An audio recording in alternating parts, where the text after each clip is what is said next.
Morning, Adrian. How are you? Flying it. Really looking forward, I have to say, to the build-up to this seems to be going on for ages, and at last it's upon us. I was reading a thing yesterday, and it was funny because it really resonated from thinking about stuff that Eddie O'Sullivan used to talk about in relation to momentum as far back as that, and it was in Rugby World magazine about the whole notion of momentum.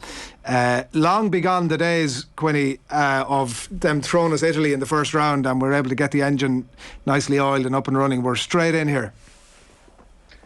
Yeah, straight in. I think obviously, Adrian, it's better if you have a home game starting the Six Nations. And look, historically, and I remember when I played in it myself, the prep time wasn't always ideal. People were saying, why were Ireland away in a camp this week in Portugal? Is there a need for that? Yes, there is, because I think you get so much work done when you're away in a group like that together. It's not just the on-field training, but it's the videos and the little conversations players have together and all that prep you can do. So it wasn't too long ago that, you know, the French players were playing in between the Six Nations and stuff like that. So sometimes teams are rusty when they start out, and that can be an issue. And the word momentum that Eddie is using, I heard that many times from him, and it's very apt for the Six Nations, because I think if you look at Wales 2 years ago when they won the Grand Slam, you know, they probably could have lost that game in France, in Paris. France capitulated in the second half, and suddenly you're coming out of Paris in round one with a win, and you start to believe that you can get more results. Last year, you know, Peter O'Mahony was sent off when Ireland played him over in Cardiff in that first game. Ireland looked like they probably, you know, if they had the 15 players, and even at the end, they could have still won the game. They go up to Murrayfield for the next game, and I think they just claw out a win again, and suddenly they're going for a championship, and they won the championship. So that's why I'm kind of low to write Wales off as well in this competition, because every year when you write Wales off, I think they seem to surprise a few people, and they're the ones who really believe and get that momentum. And that the Six Nations is like that. It is about just getting a good start, and Ireland are in a really good position tomorrow with a home crowd as well, a full house. So we can't get too far ahead of ourselves, but there's reason to be optimistic for this tournament. Yeah, reminder that you're watching OTB AM. We are live with Gillette at 22 minutes past 9 on this Friday morning. Good morning. Start with Gillette. Put your best face forward with their new and improved razors. I was interested listening to Rob Harris earlier on. He was talking to Owen over in Wales, Quinny, about Wayne Pivac and the development of that, because actually it just struck me that it isn't that long ago that both Wayne Pivac and Andy Farrell, people were talking about, you know, are these guys going to last to the World Cup? And suddenly both of them have had certainly upturns in fortune, and it's starting to look like you certainly couldn't say a settled team, in the sense that he's obviously, maybe some of his hand has been forced this weekend, Andy Farrell, in some of the selections he's had. But in terms of our style, Farrell-ball, I saw it described in the Telegraph this morning. In terms of the style, we're getting to that settled position that should take us into the World Cup now. Yeah, the game has changed. They've changed the way they're playing. I think every team needs to be good at the kicking game and be pragmatic at times and be direct. I think that's a given for every side. You can't, you know, have an attacking team who never kicked the ball. I think Ireland, obviously under Joe Schmidt, were incredibly successful and so effective in everything they've done. That open off-the-cuff rugby was a challenge for the players if they got. And I think 2 years ago the template was set by England, wasn't it? In that first game in Dublin, where England came and smothered Ireland, physically outmatched them, slowed them down, frustrated them, got in their face, and they kind of set a template for other teams to follow suit. And, you know, Ireland didn't really have a plan B, if you like, and they just didn't look comfortable in playing off-the-cuff rugby. And I think you need that a little bit. I think with this team, they're probably a difficult team to analyse. They still can be quite direct. Lots of good ball carriers now. I think, you know, Porter, Kelleher, Furlong offer a real incredible dimension to ball carrying ability. I think the three of them are world class at that. And so I think the style has changed, obviously, and from a public's perspective, I think they would love to see, more of the same in November. But it's not always easy, and that's where the Six Nations can be a little bit different. And I think people are getting very optimistic and excited about tomorrow against Wales, but it doesn't always go to plan. The Six Nations, it's like playing in the FA Cup, if you like, in England. Sometimes teams can frustrate you. The Welsh players, when they put on that Welsh jersey, just find a passion and a desire from somewhere that makes them different players from when they play with their regions. So, are Ireland going to be allowed to play with this kind of free-flowing accuracy that they showed in November? Well, they've got to create it themselves, but I just have a feeling Wales are going to try and make it really difficult for them. But the style has changed, and I think it's changed for the better. And you cut your cloth according to your measure, and I think they've done that. They've seen that they needed to make some adaptation, and Mike Catt deserves credit for this. He doesn't get probably. You mentioned about Wayne Pivac being under pressure and Andy Farrell, but I think Mike Catt was under a lot of pressure as well. And we've seen a little change from the end of the Six Nations last year through the summer and particularly in November, which is very pleasing to see. And so that's the style. On the selections then, I was reading Mack Hansen particularly, to begin with, maybe Quinny, I was reading in the I think it might have been the Mail this morning, where they were talking about making the comparisons between Michael Bent, Matt Mostyn, Brian Smith back in the day, like projects that came in, were thrown in at the last minute when maybe there were other options. It didn't quite work. Like, look, at who knows, it's his first cap. I was mentioned earlier on that I saw him up close and personal at the Aviva a couple of months ago, and he looks more like a James Lowe than a Matt Mostyn or a Michael Bent type. He looks like this guy could be a real player. He's a really intelligent footballer, and he's quick. I think he played fly half when he was underage, full back. So he has that variety to his game and incredibly quick. From the very minute I saw Mack Hansen, I liked him as a player. I just think he presents himself. He loves to come in fields, give options, and he's a real footballer. Obviously, it's a step up to international level, and you saw what happened to James Lowe at the start of last year when he got picked, and you make one or two defensive errors, and it was never about James Lowe not being physical enough to make the tackles or shying away from him. It's just getting the timing right. And on that, Quinny, specifically, like, that's the big question for Mack Hansen. Like, it's not as if he's just starting in some November international. It's his first cap against, like, one of our big rivals, first game of the Six Nations. Yeah, and there's different sorts of pressure. I think, Rees-Zammit and Johnny McNichol are really quick wingers. I think Zammit is someone you could have a full conversation about him, how Ireland are going to cope with him tomorrow. His pace is phenomenal. But I just think it's making decisions on his wing, not coming up and in, knowing when to show him the outside, all that kind of stuff. It's just, it's down to good decision making. I don't think he's a bad defender. I think one or two little errors for Connacht.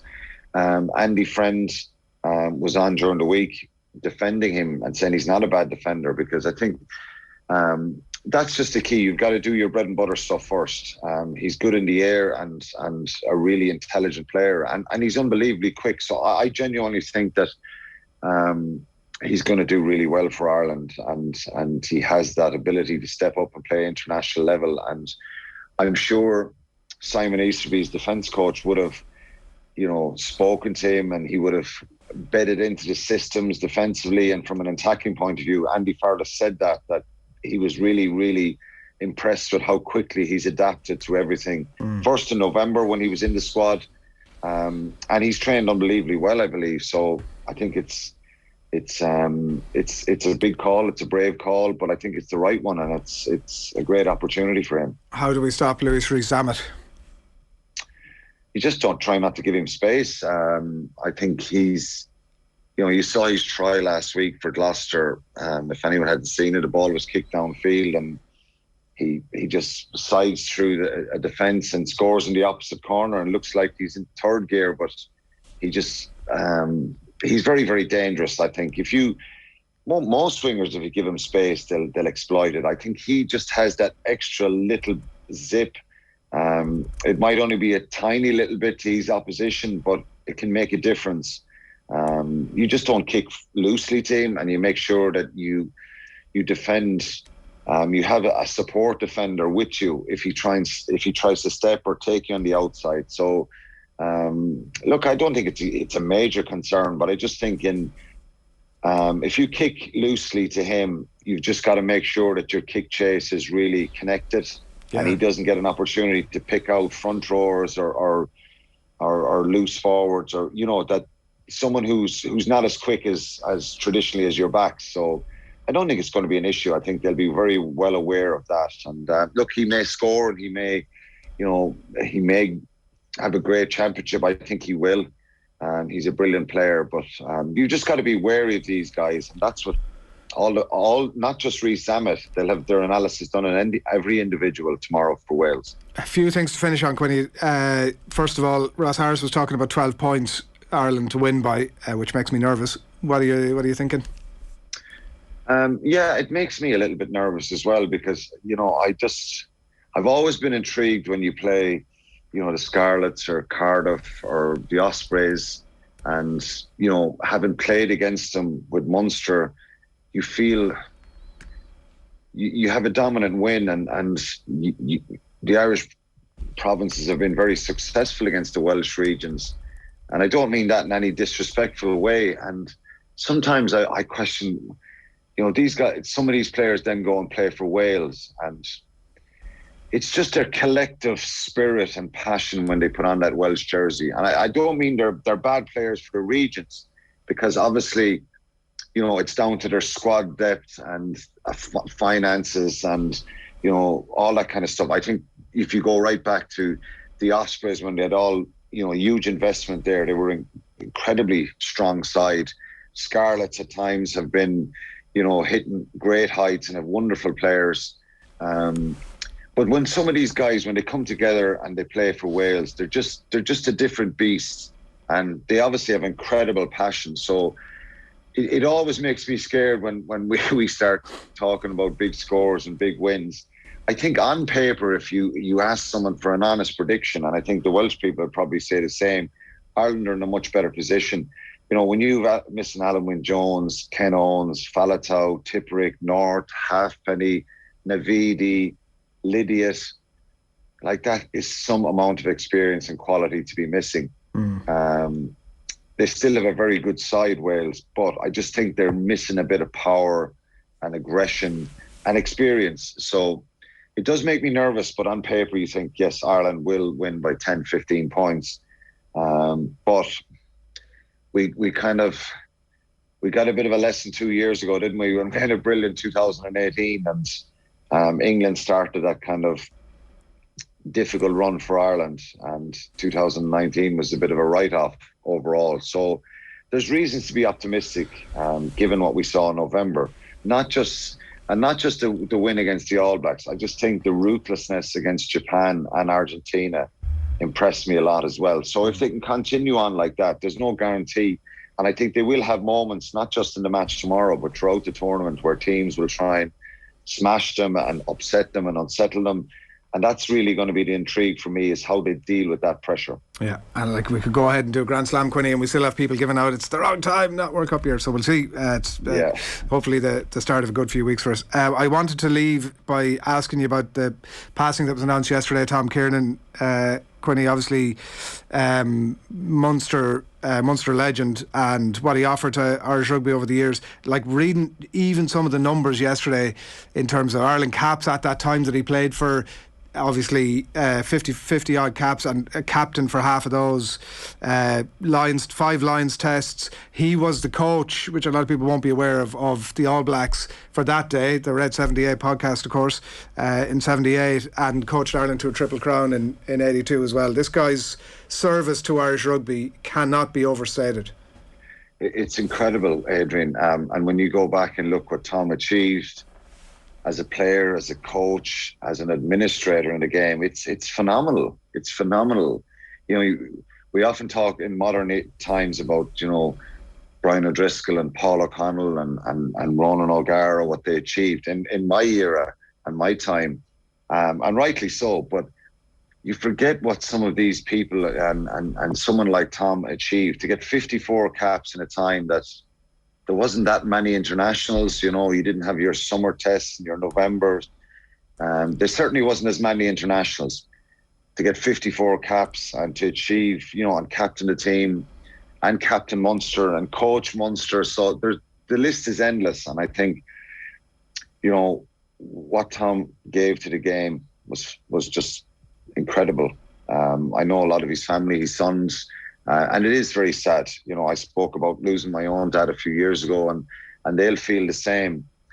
Tom was 83, but he'll leave a big void, to his family, obviously, but to the rugby community as well, and particularly to his club, because I think the club is where you start and where you're.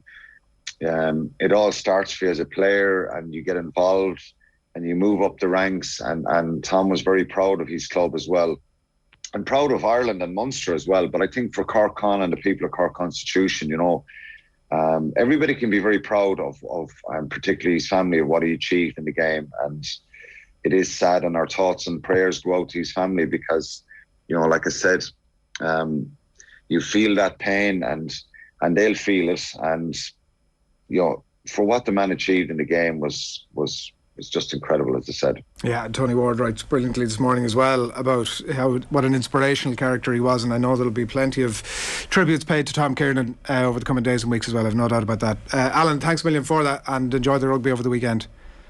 Cheers. Thanks, Adrian. Alan Quinlan there of the Red 78 podcast, which you can check out wherever it is you pick up your podcasts. It's Munster focused. Himself and Niamh Briggs picking through all events of the day. So just a last chance to remind you about our competition this morning. Head over to the OTB TikTok page. You can get full details on it. There are tickets for Ireland against Wales at the Aviva tomorrow, and it'll be running until 1 today, so get in before 1 o'clock. _the_ball, that's our handle on TikTok. Enter there, just like a video, comment with our secret word, which is that man you saw on your screen a second ago, Rog, R-O-G, and we'll know that you've entered. Once you've done that, we're going to announce the winner at 1, all with thanks to Aldi, who've launched their Play With Your Food campaign. So that is almost it from us for this morning.